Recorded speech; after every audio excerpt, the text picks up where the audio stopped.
राज्यों का भूगोल, ज्योग्राफी ऑफ स्टेट्स की तीसरी श्रृंखला में आप सभी का बहुत बहुत स्वागत है। मैं आपका guide Ojaank, director Ojaank IAS academy. आज हमारा महत्वपूर्ण राज्य है असम।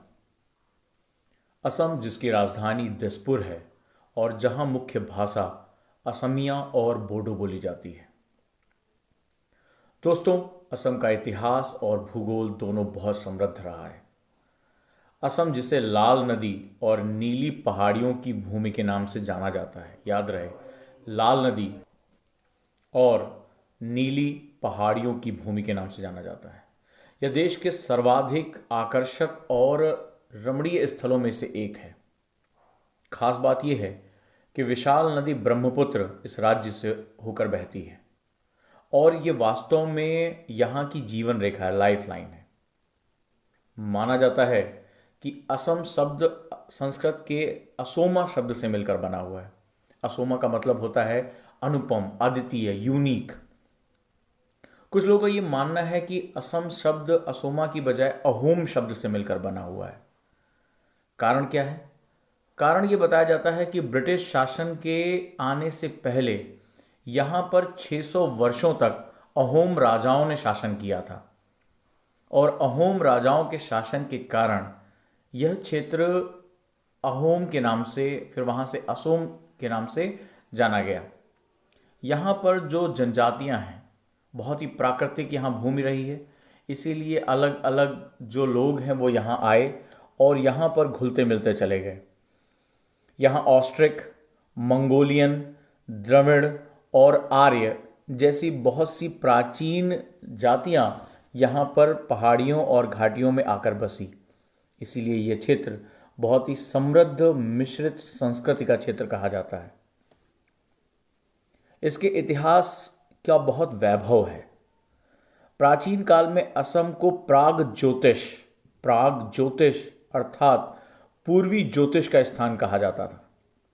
आगे चलकर इसका नाम कामरूप पड़ा।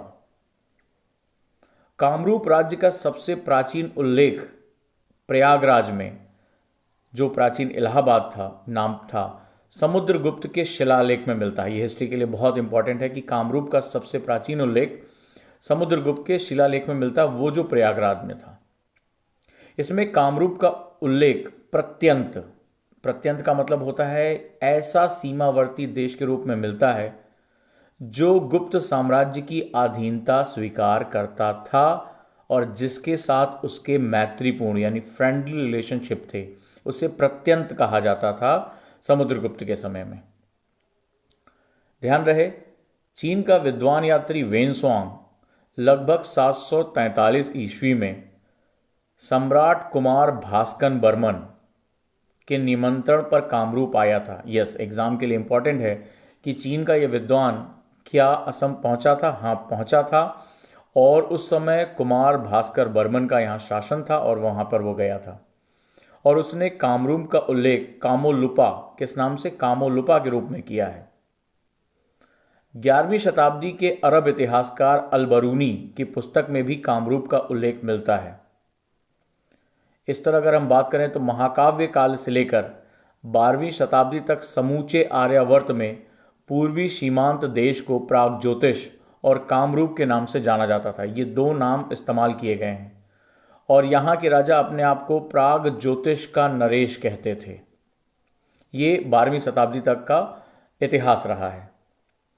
सन 1228 ईस्वी में पूर्वी पहाड़ियों पर अहोम लोगों के पहुंचने से, जो वर्मन शासन था उसके बाद अहोम लोगों के पहुंचने से इतिहास ने एक नया मोड़ ले लिया। उन्होंने लगभग 600 वर्षों तक असम पर शासन किया। आगे चलकर जब दरबार में असंतोष व्याप्त हो गया, लड़ाई झगड़े हो गए, तो अहोम शासकों की जो शक्ति है वो क्षीण होने लगी। तो वहाँ पर पूर्वी सीमा से, जो ईस्टर्न बाउंड्री है, वहाँ से बर्मी लोगों ने आक्रमण कर दिया और आक्रमण धीरे धीरे बढ़ता रहा। अंत में 1826 में यंडाबू की संधि, याद रखिएगा एग्जाम में आ चुका है, यंडाबू की संधि के अंतर्गत असम को ब्रिटिश सरकार को सौंप दिया गया। असम का क्षेत्र काफी व्यापक है। ये देश के कुल क्षेत्रफल का 2.39% है, यानी 2.39%। अंतर्राष्ट्रीय सीमाएं इसके साथ लगती हैं और 3,200 किलोमीटर अंतर्राष्ट्रीय सीमा राज्य को घेरे हुए हैं। यह पूर्वोत्तर राज्यों का प्रवेश द्वार असम, भूटान तथा अरुणाचल प्रदेश से घिरा है। इसके ईस्ट में यानी पूर्व में मणिपुर, नागालैंड और अरुणाचल प्रदेश हैं। ध्यान रहे, दक्षिण में त्रिपुरा और मिजोरम, पश्चिम में बांग्लादेश, मेघालय और पश्चिम बंगाल हैं। तो कई बार मैपिंग के लिए आ जाता है, फिर से मैं दोहरा रहा हूं। पूर्व में मणिपुर, नागालैंड और अरुणाचल प्रदेश असम के, दक्षिण में त्रिपुरा और मिजोरम, पश्चिम में बांग्लादेश, मेघालय और पश्चिम बंगाल स्थित हैं। आइए अब हम इसकी भौगोलिक विशिष्टता का अध्ययन करते हैं।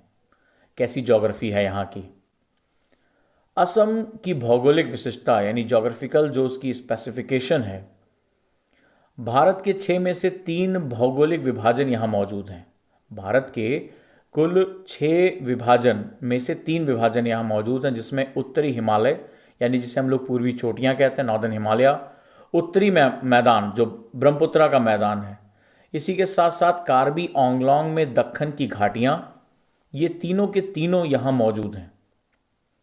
ब्रह्मपुत्र के कारण असम की जलवायु ठंडी है और यहाँ बेहद वर्षा होती है, और उसमें भी आपने देखा कि यहाँ पर जो है वो सदाहरित वनों के प्रकार भी यहाँ पाए जाते हैं। कार्बी आंगलोंग, उत्तरी कछार और गुवाहाटी के निकट की पहाड़ियाँ, जिसे खासी और गारो पहाड़ियाँ भी कहते हैं, माना जाता है कि कभी दक्षिण भारतीय घाटियों का हिस्सा था, यानी कि जो हमारा प्रायद्वीपीय हिस्सा था उसके साथ जुड़ा हुआ है, और अब ये पृथक हो चुका है। दक्षिण में इसके बरेल रेंज, असम नागालैंड सीमा से निकलने वाली बराक के कछार जिले में बहती है। यह 40 से 50 किलोमीटर चौड़ी घाटी में बहती है और बांग्लादेश पहुंचकर इसका नाम सुरमा नदी हो जाता है। याद रहेगा, बराक नदी सुरमा नदी आगे इसमें हो जाती है। बादामी आकार की यह घाटी अधिकांशतः ब्रह्मपुत्र और उसकी धाराओं के जमाव के कारण अस्तित्व में आई है, यानी कि यह निक्षेप से बनी है, डिपोजिशन से बनी है। असम के अधिकांश शहर तथा कस्बे इसी घाटी में स्थित हैं। मेघालय के पठार और भूटान, अरुणाचल, हिमालय के सकरे दर्रे से होकर निकलती ये घाटी अंत में उत्तरी बंगाल के मैदानों में जाकर खुलती है। असम का दूसरा प्राकृतिक विभाजन यानी कि नेचुरल डिवीजन है बराक घाटी, या इसको हम लोग सुरमा घाटी भी कहते हैं, जो उत्तरी कछार, मणिपुर और मिजोरम से घिरी हुई है। इस घाटी में बराक नदी का विशेष महत्व है। यह समूची घाटी से होकर बहती है और अंत में बांग्लादेश में ब्रह्मपुत्रा से जाकर मिल जाती है। इस घाटी में कई पहाड़ियां और बील्स पाई जाती हैं। बील्स वास्तव में झीलें हैं। यहां अक्सर बाढ़ आती है और जिसका असर घाटी की उर्वरक क्षमता पर सीधे तौर पर पड़ता है। पहाड़ों की लंबी श्रृंखला दोनों घाटियों को अलग करती है। ब्रह्मपुत्र के दक्षिण की ओर कार्बी और एनसी की पहाड़ियां हैं। कार्बी आंगलोंग को मेघालय के पठारों का हिस्सा माना जाता है। इस क्षेत्र में बहुत हरियाली पाई जाती है। अगर हम बात करें तो बरेल असम की सबसे ऊंची पर्वत श्रृंखला है। बरेल असम की सबसे ऊंची पर्वत श्रृंखला है। आगे देखते हैं तो बरेल श्रृंखला का दक्षिणी हिस्सा काफी ढाल लिए हुए है। अब हम इसकी अर्थव्यवस्था के बारे में बात करते हैं, और अर्थव्यवस्था का पहला हिस्सा कृषि है। क्योंकि यह क्षेत्र ब्रह्मपुत्रा की जलोढ़ यानी एलुवियल फर्टाइल सॉइल से बना हुआ है, इसलिए यहाँ की जो ज़मीन है वो बहुत उपजाऊ है, और नदियों का जाल बिछा होने के कारण यहाँ जल संसाधनों का वरदान प्राप्त है। ब्रह्मपुत्र और बराक नदी अपनी 121 छोटी और सूक्ष्म सहायक नदियों और शाखाओं के साथ दोनों घाटियों में बहती हैं। अतः यह क्षेत्र हमेशा सिंचाई की सुविधा से युक्त रहा है, और यही कारण है कि धीरे धीरे कृषि के योगदान में बढ़ोतरी हुई और राज्य के कुल जीडीपी में कृषि का योगदान 40% तक बढ़ गया है। चावल का उत्पादन इस क्षेत्र में प्रमुखता से पाया जाता है और चावल इस क्षेत्र में तेजी से उसका उत्पादन बढ़ने लगा। चूँकि ये क्षेत्र हरा भरा है इसलिए यहाँ वन और वन्यजीव बहुत ही प्रचुरता में पाए जाते हैं। असम में कुल 29,282 वर्ग किलोमीटर क्षेत्र यानी 29,282 स्क्वायर किलोमीटर एरिया जंगलों और वृक्षों से आच्छादित है, यानी कि राज्य का 37.33% हिस्सा 37.33% हिस्सा वनों से आच्छादित है। और यहाँ पर तमाम प्रकार के जानवरों, मैमल्स, स्तनपायी इनकी प्रजातियां पाई जाती हैं, जिनमें गोल्डन लंगूर, हलूक गिब्बन, बोना हॉग, पिग्मी हॉग जिसे कहते हैं, हिस्पीड खरगोश, सफ़ेद पंख वाला लकड़ी बतख, बाघ, क्लाउडेड लेपर्ड, हाथी, दलदली हिरण, गंगा की डॉल्फिन, ये सब प्रजातियां पाई जाती हैं। साथ ही साथ ये क्षेत्र वन हॉर्न राइनो, एक सींग वाले गैंडों के लिए जाना जाता है। परंतु दोस्तों आज इस क्षेत्र में इन प्राणियों का अस्तित्व लगातार खतरे में है। ध्यान रहे कि 2015 की गणना के अनुसार असम में गैंडों की संख्या 2,624 है, जबकि 2010-11 में इनकी संख्या में काफ़ी कमी हुई थी। तो इस दौरान सरकार ने तमाम प्रयास किए जिसकी वजह से इनकी संख्या बढ़ाने में काफ़ी मदद मिली है। आइए हम इनके अन्य सेगमेंट्स के बारे में समझते हैं, जैसे परिवहन एवं संचार। पिछले कुछ समय से सरकार ने बहुत महत्वपूर्ण परियोजनाएं चलाई हैं और पुराने जो लकड़ी के पुल इस्तेमाल होते थे उनको सीमेंट और कंक्रीट के पुलों में बदलने का कार्य चल रहा है। आज इस राज्य में वर्ष 2001 से लेकर अब तक 23,000 किलोमीटर से अधिक सड़कें बनाई जा चुकी हैं और धीरे धीरे लगातार ग्रामीण सड़क नेटवर्क का विस्तार हो रहा है। दोस्तों असम अपने त्योहारों के लिए जाना जाता है और माना जाता है कि यहाँ इतनी सांस्कृतिक विविधता है कि यहाँ भारत में पाए जाने वाले लगभग सभी त्योहार मनाए जाते हैं। बिहू असम का सबसे महत्वपूर्ण त्योहार है। असमिया नववर्ष के दौरान पड़ने वाला रंगोली बिहू, इसे बोहाग बिहू भी कहते हैं, यहाँ का मुख्य त्यौहार है। लेकिन जब फसल कटाई होती है तो यहाँ पर भोगाली बिहू मनाया जाता है, जिसे माघ बिहू कहते हैं। यानी आपने देखा कि जब असमिया नववर्ष होता है तो रंगोली बिहू या बोहाग बिहू मनाया जाता है और जब फसल कटाई होती है तो भोगली बिहू या माघ बिहू मनाया जाता है। इसी तरह कांगली या कटी बिहू भी मनाया जाता है। ये तीसरा बिहू है और ये प्रेम की उपासना के लिए मनाया जाता है और इसमें श्रृंगार है, जो चटक रंगों का प्रयोग है उसमें देखने को मिलता है।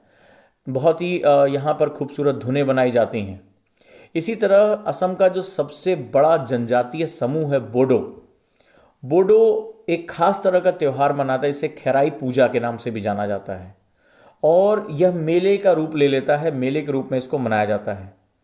खेराई पूजा में एक विशेष प्रकार का नृत्य होता है जिसे शमानिस्टिक नृत्य कहते हैं, शमानिस्टिक नृत्य कहा जाता है और इसमें कुछ महिला कलाकार भाव समाधि में चली जाती हैं, कुछ सिर को तेजी से हिलाती और उछालती हैं और हवा में अपने बाल लहराती हैं। तो इसको हम लोग शमानिस्टिक नृत्य कहते हैं। ये खेराई पूजा में होता और ये बोडो जनजातीय समूह का प्रमुख त्यौहार है। इसी प्रकार बोडो समुदाय एक महत्वपूर्ण पूजा करता है जिसे बैथो कहते हैं। बैथो बोडो समुदाय का एक महत्वपूर्ण पूजा है। दोस्तों ये क्षेत्र पर्यटन के लिए भी बहुत महत्वपूर्ण है। असम को मुख्य रूप से पूर्वोत्तर का द्वार कहा जाता है। प्राकृतिक सौंदर्य, वातावरण, भौगोलिक स्थिति, अनूठी वनस्पति, जीव जगत, जैव विविधता और ऐसे विहंगम जंगल, हरी भरी घाटियाँ, ये सभी कारण असम को इको टूरिज्म और वन्य जीवों के लिए बहुत महत्वपूर्ण तरीके से स्थापित करते हैं। यहाँ 5 राष्ट्रीय उद्यान हैं और यहाँ के प्रमुख क्षेत्रों में कामाख्या देवी का मंदिर बहुत ही प्रसिद्ध मंदिर है। इसी प्रकार उमानंद, जिसे मोर द्वीप के नाम से जाना जाता है, नवग्रह मंदिर, वशिष्ठ आश्रम, इसी प्रकार राज्य प्राणी उद्यान, राज्य संग्रहालय, मदन कामदेव मंदिर जो कि एक पुरातात्विक साइट भी है, ये सभी बहुत महत्वपूर्ण है। और अंत में जो पूरे विश्व के पर्यटन का अपना ध्यान खींचता है, काजीरंगा नेशनल पार्क, जो वन हॉर्न राइनोज के लिए बहुत ही प्रसिद्ध है। तो दोस्तों, ये एक बेसिक जानकारी रही असम को लेकर। और वर्तमान में अगर बात करें तो गुवाहाटी उच्च न्यायालय का जो अधिकार क्षेत्र है उसके अंतर्गत कौन कौन से सेगमेंट्स आते हैं, प्री के लिए इंपॉर्टेंट है ये। असम, यानी गुवाहाटी उच्च न्यायालय के अधिकार क्षेत्र में असम, नागालैंड, मिजोरम और अरुणाचल प्रदेश, इन सभी के लिए जो हाई कोर्ट होगा वो गुवाहाटी हाई कोर्ट होगा। ये बात याद रखिएगा।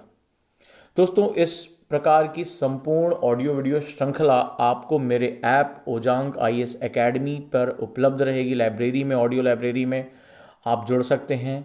ईयरफोन का इस्तेमाल करें, समय का इस्तेमाल करें, रिवाइज करें। आपको ये ऑडियो कैसा लगा आप मुझे टेलीग्राम चैनल में ज़रूर बताएं। धन्यवाद।